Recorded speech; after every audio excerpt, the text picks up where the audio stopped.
Assalamualaikum warahmatullahi wabarakatuh. Nama saya Nur Kasara Alawar Ridwan, Firdaus dari Sekolah Kebangsaan Negeri Kota. Kasihnya ibu membawa ke syurga, kasihnya ayah berkorban jiwa. Maafkan ayah, Amma, maafkan ayah. Ayah sangat menyesal. Rintik Encik Zaki dalam tangisan. Beliau amat menyesal dengan perbuatannya selama ini. Hanya kerana inginkan kemewahan, beliau sanggup mengambil jalan yang singkat. Kawan-kawan, begitulah kesudahan cerita yang bertajuk Memaafkan Ayah yang akan saya sampaikan pada hari ini. Amal merupakan seorang murid yang sangat ceria. Dia juga berasal dari keluarga yang berada. Setiap hari dia akan dihantar oleh ayahnya ke sekolah dengan menaiki kereta mewah. Pakaian tak ada tulisnya juga, semuanya berjenama mahal. Oleh sebab itu, dia sentiasa menjadi tumpuan dalam kalangan murid-murid lain di sekolahnya. Sungguh pun begitu, Amal bukanlah seorang yang sombong. Malah, dia juga tidak memberi kawan. Dia berkawan dengan semua orang. Oleh sebab itu, dia amat disenangi oleh kawan-kawannya. Salah seorang kawan empatnya bernama Haikal. Mereka belajar di kelas yang sama. Setiap hari, mereka sering menghabiskan masa bersama. Kring-kring, loceng berbunyi, menandakan tamatnya waktu persekolahan. Semua murid bergegas keluar dari kelas masing-masing untuk pulang ke rumah.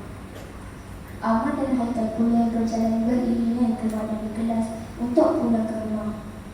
Ahmad terus menuju ke arah kereta bapanya yang sedang menunggu di suatu sudut di luar pagar sekolah. Haikal pula hanya berjalan kaki sahaja untuk pulang ke rumah. Semasa Haikal ingin meneruskan perjalanannya, tiba-tiba Ahmad menjerit nama dia.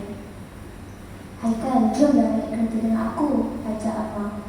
Tak apalah Ahmad, aku jalan kaki je, jawab Haikal. Lagipun rumah aku dekat je dengan sekolah, sambung Haikal lagi.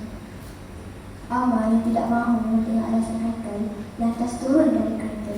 Dia terus memegang tangan Haikal dan mengajak Haikal masuk ke dalam keretanya. Haikal pula hanya tersipu-sipu malu. Begitulah rutin sehariannya pada hari persekolahan. Amal akan dihantar dan dijemput oleh ayahnya setiap hari tepat pada masanya. Jarang sekali ayahnya lewat. Oleh sebab itu, dia terasa amat bersyukur kerana disayangi oleh kedua ibu bapanya. Walaupun ayahnya sibuk bekerja, namun tidak pernah sekali pun beliau gagal untuk menjemputnya. Namun, seperti kata pepatah, kusangkakan panas di petang, rupanya hujan di tengah hari. Begitulah kehidupan Amal sekeluarga. Kawan-kawan, nak tahu tak apa yang terjadi pada keluarga Amal? Mari kita dengar sambungannya. Pada suatu hari, seperti kebiasaan, apabila bunyi sahaja loceng tamat waktu persekolahan, Amal akan terus bergegas keluar dari kelas untuk pulang ke rumah. Hatinya berbunga-bunga kegembiraan. Pada hari ini, ayahnya telah berjanji untuk membawanya ke suatu tempat bagi menyambut hari lahirnya. Amal, hari lahir Amal tahun ini, ayah ada kejutan istimewa tahu untuk Amal, kata Encik Zaki kepada Amal. Wah, hadiah istimewa, seronoknya, tak sabar Amal nak tunggu, kata Amal kegembiraan. Terima kasih ayah, sayang ayah, ucap Amal lagi sambil mencium ayahnya dengan mesra. Ibunya yang hanya mendengar perbualan dua beranak itu hanya tersenyum manis. Amal sebenarnya lebih rapat dan manja dengan ayah berbanding ibunya. Masa terus berlalu, Amal melihat cara dipakainya, namun kelibat ayahnya masih belum kelihatan. Di mana ayahnya sampai sekarang tak sampai-sampai lagi? Gemar Amal. Amal terus menunggu dengan sabar. Mungkin ayah ada mesyuarat atau jalan sesak agaknya, fikir Amal.